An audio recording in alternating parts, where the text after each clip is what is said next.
Hi అండి, అందరికీ నమస్తే. నా పేరు Chandini and welcome back to టార్ సిస్టర్స్ యూట్యూబ్ ఛానల్. సో ఈ రోజు నేను చెప్పబోయే టారో రీడింగ్ టాపిక్ ఏంటంటే, మీ పర్సన్ మీకు ఏం చెప్పడానికి ట్రై చేస్తున్నారు అండ్ వారి ఇంటెన్షన్స్ మీ మీద ఎలా ఉన్నాయి అనేది. సో ఎక్కడ స్కిప్ చేయకుండా కంప్లీట్ గా చూడండి. అండ్ వీడియో చూస్తున్న వారు ఎవరైనా సబ్స్క్రైబ్ చేసుకోకుండా ఉన్నట్లయితే ప్లీజ్ సబ్స్క్రైబ్ కూడా చేసేయండి.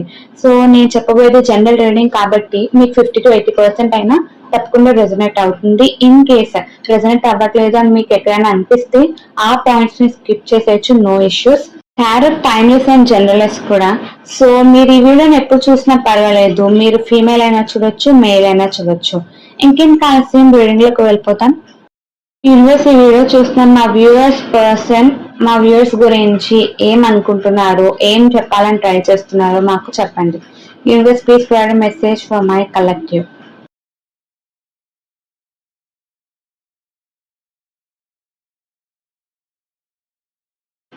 సో ఫస్ట్ కార్డే 2 of Pentacles వచ్చింది. అంటే మీ పర్సన్ ప్రెసెంట్ చాలా డిఫరెంట్ రెస్పాన్సిబిలిటీస్ లో ఎక్కువగా, అంటే వారి personal life and professional life అని చెప్పి రెస్పాన్సిబిలిటీస్ ఉండడం వల్ల జగల్ అవుతున్నట్టు అండ్ ఎమోషన్స్ కూడా కరెక్ట్ గా ఒక స్టేబుల్ గా అయితే లేనట్టు అయితే తెలుస్తుంది. రైట్ నౌ ఆ డిఫరెంట్ రెస్పాన్సిబిలిటీస్ వల్ల కొద్దిగా స్ట్రెస్ అనేది ఎక్కువ అయిపోయి వారికి హ్యాపీనెస్ అనేది కూడా ఉండట్లేదంట.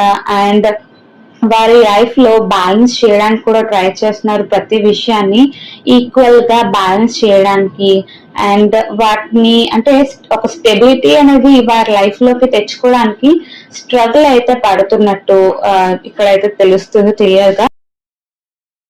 ఇప్పటి వరకు వారు మీ మీద చూపించిన ప్రేమ, ఎఫర్ట్స్, కేరింగ్ ఇవన్నీ కూడా ఎంతవరకు మీకు వాల్యూ చేసినాయి, అంటే అది కరెక్ట్ గానే ఉందా లేదా, ఇంకా ఇన్వెస్ట్ చేయాలా, మీతో ఇంకా టైం స్పెండ్ చేయడం, ఇలా టైం అయితే ఇన్వెస్ట్ చేయాలా వద్దా, అండ్ ఇప్పటి వరకు మిమ్మల్ని ఎలా చూసుకున్నారు, మీరు ఎలా వారితో ఉన్నారు, రిలేషన్షిప్ అనేది ఎలాగా వర్కౌట్ అవుతుందని ఈ విధంగా ఎక్కువగా కూడా థింకింగ్ అనేది చేస్తున్నట్టు వారి కరెంట్ సిచ్యువేషన్ ని కూడా ఒక అంచనా అయితే వేస్తున్నారంట. ఇప్పటి వరకు వారు మీతో ఎంత ప్రేమ పెట్టారో దానికి ప్రోగ్రెస్ ఏదన్నా ఉందా, అంటే వారి మీ మీద చూపిస్తున్న కేరింగ్ కి రిలేషన్షిప్ అనేది ఎంత వరకు అది ఎఫెక్టివ్ గా వర్క్ అవుతుంది, మంచిగా ప్రోగ్రెస్ అవుతుందా లేదా, అంటే మొత్తానికి అంటే ఇంపార్టెంట్ అయినా కాదా, వారు చేస్తుంది అసలు వాల్యూ అయినా కాదని ఏ విధంగా అయితే కన్సిడర్ చేయడానికి ట్రై చేస్తున్నారు.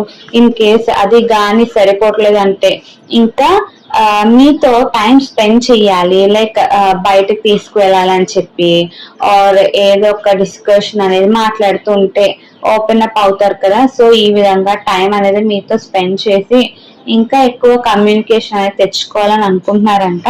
ప్రెసెంట్ మీ పర్సన్ కి ఫైనాన్షియల్ గా, ఎమోషనల్ గా కూడా కొన్ని ప్రాబ్లమ్స్ అనేవి ఉన్నాయి. అంటే వారు మీతో కొద్దిగా డిస్టెన్స్ అనేది వచ్చేసింది, అంటే డిస్కనెక్షన్ అనేది ఏర్పడిపోయిందని కూడా ఫీల్ అవుతున్నారంట. ఆ సిచ్యువేషన్ అనేది ఆల్రెడీ మీ మధ్య స్టార్ట్ అయ్యింది. మీ అంటే మీతో ఇంతకు ముందులాగా ప్రతిదీ షేర్ చేసుకోలేకపోతున్నట్టు, ఒక కనెక్షన్ అనేది లేనట్టు అయితే ఇంతకు ముందు ఏదో ఒక విషయం వల్ల మీ పర్సన్ని మీరు పెద్ద కేర్ చేయకుండా వదిలేసి వెళ్ళిపోయి ఉండొచ్చు, ఆర్ మీ పర్సనే ఆ విధంగా అయితే ఫీల్ అవుతున్నారంట. అంటే మీరు ఏదో సిచ్యువేషన్లో మాత్రం మీ పర్సన్ని పెద్దగా కేర్ చేయలేదు, పట్టించుకోలేదు. ఏదో ఒక ఇంపార్టెంట్ సిచ్యువేషన్లో ఒక సపోర్ట్ ఉండాల్సిన టైంలో మీరైతే వారిని వదిలేసి వెళ్ళిపోయినట్టు వారికైతే ఆ ఫీలింగ్ అనేది వస్తుంది. సో అందుకే ఎమోషనల్గా కూడా కొన్ని స్ట్రగుల్స్ అండ్ ఎమోషనల్ కనెక్షన్ అనేది కూడా మీ మధ్య లేదు అన్నట్టు ఇక్కడ క్లియర్గా 5 of Pentacles ద్వారా తెలుస్తుంది.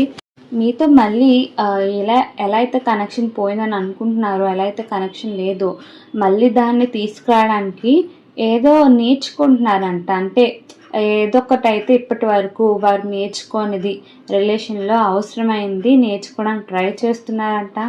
అండ్ అది వెంటనే కాకుండా స్లోగా చిన్న చిన్న స్టెప్స్ అనేవి తీసుకుంటూ స్టార్ట్ చేద్దాము. సో మీ ఇద్దరి మధ్య ఇంకా ఒక బాండ్ అనేది స్ట్రాంగ్గా బిల్డ్ చేయొచ్చు అని ఈ విధంగా కూడా పేజ్ ఆఫ్ పెంటాకిల్స్ చెప్తుంది.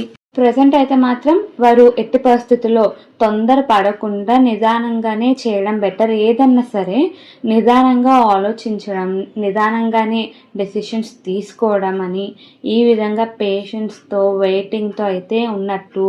ఫ్యూచర్ అనేది మీ ఇద్దరి మధ్య బాగా ఉండాలంటే ఫస్ట్ ఆఫ్ ఆల్ ఒక హోప్ అనేది మాత్రం ట్రై చేస్తున్నారు, హోప్ అనేది తెచ్చుకోవడానికి. అండ్ ఇద్దరి గ్రోత్ అనేది కూడా అంతే బాగా ఉండాలని. అంటే మీ రిలేషన్షిప్కి లైక్ మీరు ఫ్యూచర్లో ఇంకా పెద్ద పెద్ద డెసిషన్స్ తీసుకుంటారు కదా, లైక్ మ్యారేజెస్ ఆర్ కలిసి ఉండడం. సో అలాంటివి మళ్ళీ జరిగినప్పుడు ఆర్ మీరు మళ్ళీ ఇంకొక బిగ్ డెసిషన్ తీసుకున్నప్పుడు రీగ్రెట్ ఫీల్ అవ్వకుండా ఒక మంచి స్టేబుల్ లైఫ్ అనేది ఉండేలాగా ఎప్పుడు ఒక స్టెబిలిటీ, అంటే అప్స్ అండ్ డౌన్స్ ఉండకుండా ఒక స్టెబిలిటీ అనేది ఉండేటట్టు, మీ ఇద్దరి మధ్య ఎన్ని గొడవలు వచ్చినా కలిసి ఉండేటట్టు ఇలా ఉండాలని చెప్పి ఎటువంటి జాగ్రత్తలు తీసుకోవాలని కూడా ఎక్కువగా థింక్ చేస్తున్నారు. అంటే ఒక హెచ్చరికగా ఏమన్నా వచ్చినా వాటిని కన్సిడర్ చేస్తున్నారు. అండ్ ఇన్ కేస్ వారి వైపు ఎటువంటి మిస్టేక్స్ ఉన్నా సరే కరెక్ట్ చేసుకోవడానికి కూడా ట్రై చేస్తున్నారంట. సో ఇవైతే మాత్రం ఒక రైట్ మూమెంట్లోనే అంటే మీ ఇద్దరి మధ్య మళ్ళీ ఒక మంచి మూమెంట్స్ అనేవి ఎప్పుడు వస్తాయంటే ఓన్లీ ఒక రైట్ టైం వచ్చినప్పుడే. సో అంతవరకు ఇన్ కేస్ మీకు మీ పర్సన్కి అంత మంచి కమ్యూనికేషన్ లేకపోయినా మిమ్మల్ని ఫోర్స్ చేయకూడదని అనుకుంటున్నారంట.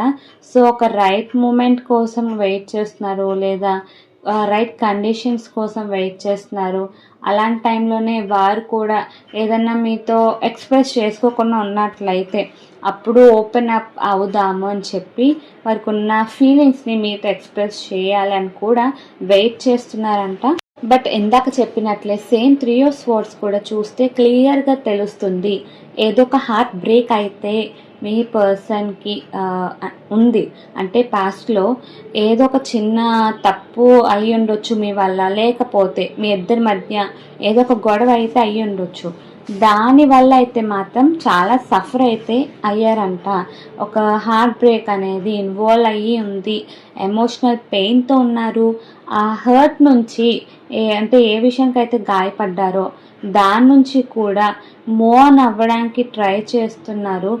వారికి మీ మీద ఉన్న ఇంటెన్షన్స్ కూడా ఎఫెక్ట్ అవుతున్నాయంట. మేబీ మీ మీద అంటే ఒక టైంలో సర్టెన్ టైంలో ప్రేమ ఎక్కువ అయిపోయి ఇలా చేద్దాము, ఇలా సర్ప్రైజ్ ఇద్దాము అని ఇలాగా ఇటువంటి థాట్స్ వచ్చినప్పుడు కూడా ఎందుకులే మళ్ళీ హర్ట్ అవుతానేమో, ఎక్కువగా నేనే ప్రేమిస్తున్నాను, ఎక్కువ నేనే కేర్ చేస్తున్నాను, తర్వాత లాస్ట్కి బాధపడేది నేనే అని ఒక ఎమోషనల్ వెయిట్తో అయితే వారు ప్రజెంట్ ఉన్నారంట. ఏదైతే గతంలో జరిగిందో దానివల్ల ఇంకా మూవ్ అయితే అవ్వలేదు మొత్తానికి. దాన్ని అంటే అదే ఇంకా పట్టుకొని చాలా ఒక స్ట్రెస్ అనేది చేసుకుంటున్నట్టు అయితే 3 of Swords ద్వారా తెలుస్తుంది. బట్ ఒక డిఫికల్ట్ సిచ్యువేషన్ ఏదన్నా వారికి వచ్చినా ట్రై అయితే చేద్దాము మూవ్ ఆన్ అవ్వడానికి. ఏదైతే పాస్ట్ నుంచి మూవ్ ఆన్ అవ్వలేకపోతున్నారో దాని నుంచి మూవ్ ఆన్ అవ్వడానికి కూడా ట్రై అయితే చేస్తున్నారంట. ఇంకా దాన్నే పట్టుకొని ఉందాము అని అయితే అనుకుంటలేదు, గ్రడ్జెస్ అనేవి పెట్టుకోవాలి అనుకుంటలే. దాని నుంచి అయితే మూవ్ ఆన్ అయ్యి మళ్ళీ మీ ఇద్దరి మధ్య ఒక మంచి బాండింగ్ అనేది రావడానికి కూడా వారు కోరుకుంటున్నారంట, రావాలని కోరుకుంటున్నారు. ఇలాంటి టైంలో వారిలో ఎటువంటి చేంజ్ అనేది వచ్చిన బెస్ట్ అని వారికి కానీ తెలిస్తే అది తప్పకుండా తీసుకురావడానికి ట్రై చేస్తారంట. అంటే వారి బిహేవియర్ని, వారి మెంటాలిటీని, వారి క్యారెక్టర్ని కొద్దిగా ఒక రైట్ లైక్ ఫేస్కి షిఫ్ట్ చేయాలంటే మాత్రం రెడీగా ఉంటారు, యాక్సెప్ట్ చేస్తారంట. అండ్ కొద్దిగా పీస్ఫుల్నెస్ అయితే మీ పర్సన్ కోరుకుంటున్నారు. అంటే కొంచెం పీస్ అనేది వారి లైఫ్లో ఉండాలి, వారికి ఉన్న ఈ డిఫికల్ట్ సిచ్యువేషన్ నుంచి మూవ్ ఆన్ అవ్వాలంటే కొంచెం ప్రశాంతంగా ఉండే ఎన్వైరన్మెంట్ అయితే వారు కోరుకుంటున్నారు. అంటే ఎక్కువ ఎవరితో ప్రజెంట్ అయితే మాట్లాడకుండా, ఎక్కువ షేర్ చేసుకోకుండా, ఈవెన్ మీతో కూడా అందుకే మీరు అబ్జర్వ్ చేసి ఉండొచ్చు, పెద్దగా మాట్లాడకుండా ఉండొచ్చు. ఎందుకంటే ప్రస్తుతం వారికంటూ ఎలోన్ టైం అనేది తీసుకొని సెటరేట్ అవ్వడానికి ప్లాన్స్ అయితే వేస్తున్నారు. ఓవరాల్ గా అయితే మీ పర్సన్ కి గతంలో అంటే మీ ఇద్దరి మధ్య గతంలో జరిగిన విషయం వల్ల హర్ట్ అయితే చాలా పెయిన్ అయితే చాలా ఎక్కువ ఉంది, ఎమోషనల్ పెయిన్. బట్ దాని నుంచి మూవ్ ఆన్ అవ్వడానికి ట్రై చేస్తున్నారు. మీ ఇద్దరికి ఒక న్యూ బిగినింగ్ అనేది అంటే మీరిద్దరూ మళ్ళీ హ్యాపీగా ఫ్రెష్ స్టార్ట్ అనేది చేసేలాగా కూడా ఉండాలని థింక్ చేస్తున్నారు. క్లియర్ కమ్యూనికేషన్ ఉండాలి ఇద్దరి మధ్య, ఎటువంటి మిస్అండర్స్టాండింగ్స్ ఉండకూడదని కూడా ఎక్స్పెక్ట్ చేస్తున్నారంట. గతంలో వారు ఫేస్ చేసిన డిఫికల్టీస్ నుంచి మూవ్ ఆన్ అయ్యి ఒక బెటర్ స్టెబిలిటీ అండ్ పీస్ అయితే తీసుకురావడానికి అయితే ఫస్ట్ ఫోకస్ పెడదాము అని ఈ విధంగా అయితే పాజిటివ్ గానే ప్రెసెంట్ అయితే ఉన్నారు. అంతేనండి, ఈ రోజు మీరు విన్ అయితే టార్గెట్ క్లెయిమ్ చేసుకోవాలనుకుంటే తప్పకుండా కమెంట్ సెక్షన్ లో I claim it and thank universe అని కమెంట్ చేసేయండి. వీడియో చూస్తున్నారు ఎవరైనా సబ్స్క్రైబ్ చేసుకోకుండా ఉన్నట్లయితే సబ్స్క్రైబ్ చేసేయండి. అండ్ లైక్ చేయని వాళ్ళు ఎవరైనా ఉంటే ప్లీజ్ లైక్ కూడా చేసేయండి. Thank you for watching.